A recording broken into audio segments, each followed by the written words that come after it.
Hey second graders, guess what? We're on to Module 7 now. We're going to do 2 lessons in this video today. The first lesson is Lesson 1, which the focus is I can sort and record data into a table, and which I'll talk about what a table it looks like and how you can use that information. And I can use that data table to answer some word problems. Now you might be thinking, Misty Tondo, what are you talking about? Well, we're going to be taking some information and putting that into something that we can use. You could create a survey and ask a question such as, what's your favorite ice cream? Or what's your favorite kind of pizza? And you could create a table to organize your information. That's what we're going to be doing in this unit. The second lesson of a part of the video is I can draw and label a picture graph to represent data. So I'll show you how to do that and what parts of a picture graph are important to help you answer questions. So I'm going to show you this chart, and it's on animal characteristics. I'll hold it closer. And I'm going to see if I can quiz you, okay? So I want you to think. I'm going to give you some clues, and I want you to tell me, what animal am I talking about? This animal has hair or fur. Mothers feed their young milk. They have lungs and are warm-blooded. What am I? If you guessed mammal, you are correct. So the topics are bird, mammal, reptile, and fish. All right, let's see if I can give you another clue. This lays eggs. They have scales and are cold-blooded. What am I? If you guessed fish, you're correct. Scales, gills, and cold-blooded. Okay? So we can use these different areas or characteristics of animals to put animals into groups or classify. I want you to try one now. So using this sentence, a blank has, and I'll set this here. Oops, let me turn that down a little bit. A blank has what 2 characteristics? It can blank, and it is, okay, so let me hold this a little closer. A blank, so for example, I would put a fish has scales and gills. It can lay eggs. It is a fish. And if you knew certain ones, maybe you could think of one that would fall under that, like maybe Finding Nemo fish, a clownfish. That's what those are called. It is a clownfish. What if you started off with, it is a cow? A cow. A cow has fur and lungs. It can feed their young. Mothers feed their young. It is a mammal. Okay, so you can use this chart to answer some questions and come up with an answer. How about if I showed you this picture? This picture is what I was talking about earlier. Looking at our focus. This is called a table, okay? Table has a title, and it has groups with data or information in an organized way. These lines, do you know what these lines are called? Starts with a T. Tally marks. So these lines are called tally marks. When you have this, 1, 2, 3, 4, and then a line that goes across, that equals 5. So let's write down the totals for each animal. So a bird has how many? 1, 2, 3, 4. And you can do those little lines in the air while I count. Mammals, let's count. Well, we know if we look at this, it has 5, but I'll show you how to do it. 1, 2, 3, 4, 5, 6, 7, 8.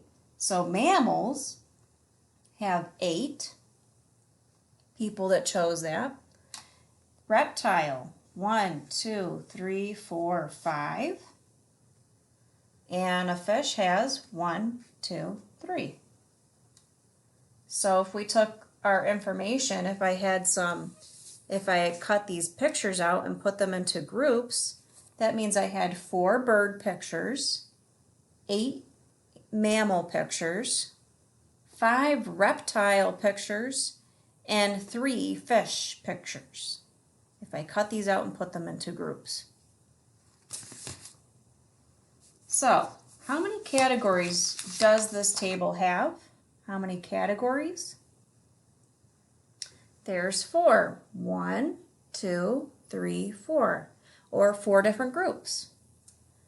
How many animals did we sort all together? If I had that word all together, what does that mean? All together means to add. So if I add up these amounts, let me rewrite it here. 4, 8, 5, 3. Well, I know that some of your teachers like to go like this. They kind of group this together to kind of break it apart. So 4 plus 8 is 12. And 5 plus 3 is 8. So if I added this up, 12 plus 8, so some of you might need to do 8 plus 2 is 10, and bring that 1 over. 1 plus 1 is 2. So there's 20 total tally marks on that paper. Wow. So that's all together 20 animals. How many more birds, and I'll kind of show you what questions I'm looking at here. How many more birds and mammals are there than reptiles and fish? We might want to break this one apart a little bit. So if we think how many more, oops, I just erased those, but that's okay, I can look at it again. So we need to look at birds and mammals. Birds and mammals.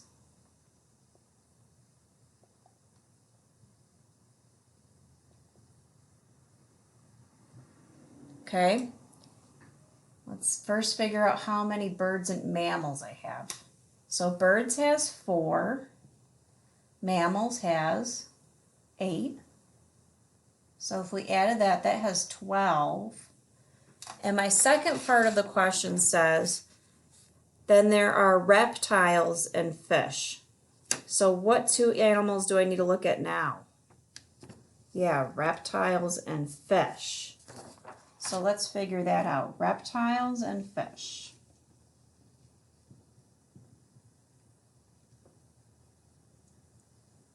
You can even think like when you have that word and, that just means that you're adding. See how's that? Boop, boop. So reptiles and fish. So let's look at our picture here. Reptiles have 5 and fish has 3.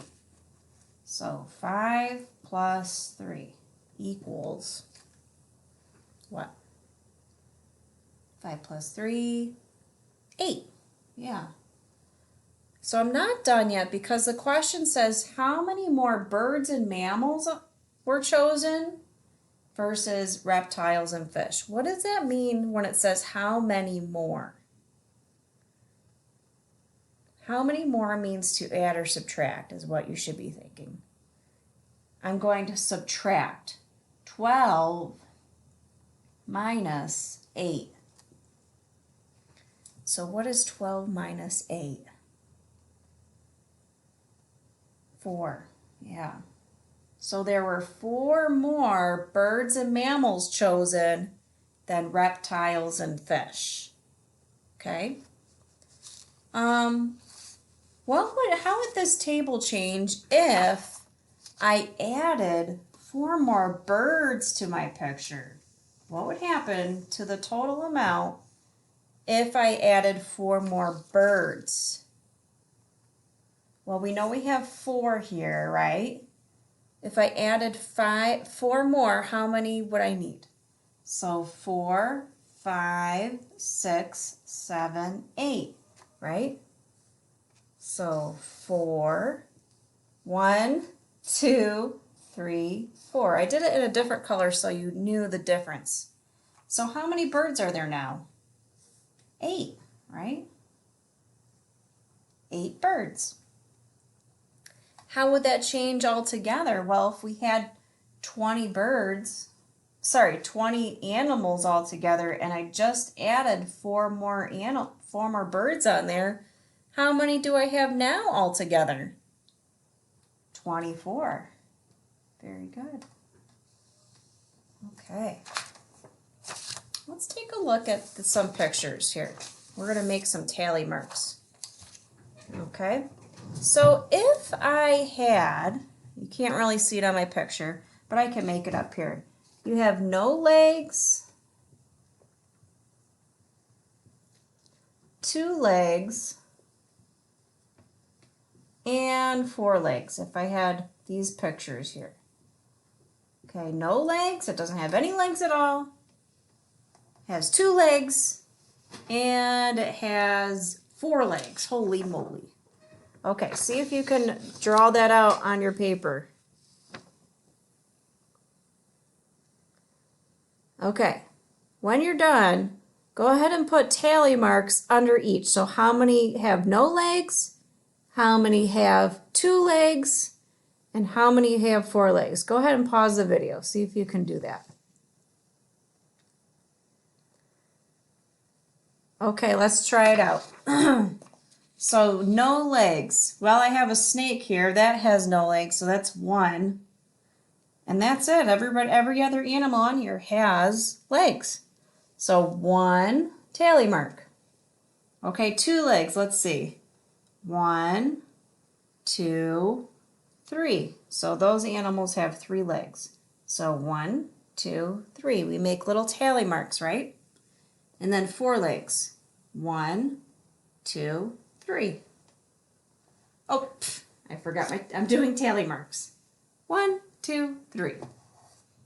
And I like to tell kids, hey, it's okay to write the total amounts underneath because sometimes that's a little easier, right? So if you didn't want to do tally marks, you could put number 1, you could put a 3 and a 3 if you need to see it a little bit differently. Okay, that's the cool thing about math, that there's lots of ways to show your work. Tally marks and numbers, that's the difference. Okay? All right, let's try doing another one. This one's looking at animals that have either fur or feathers. So let's create our little box here. Fur and feathers. Go ahead and set your paper up and we'll make some tally marks once I show you the picture. So you got fur and feathers. I'll hold up the page and you can see the picture again. So go ahead and make tally marks for the animals that have fur and feathers.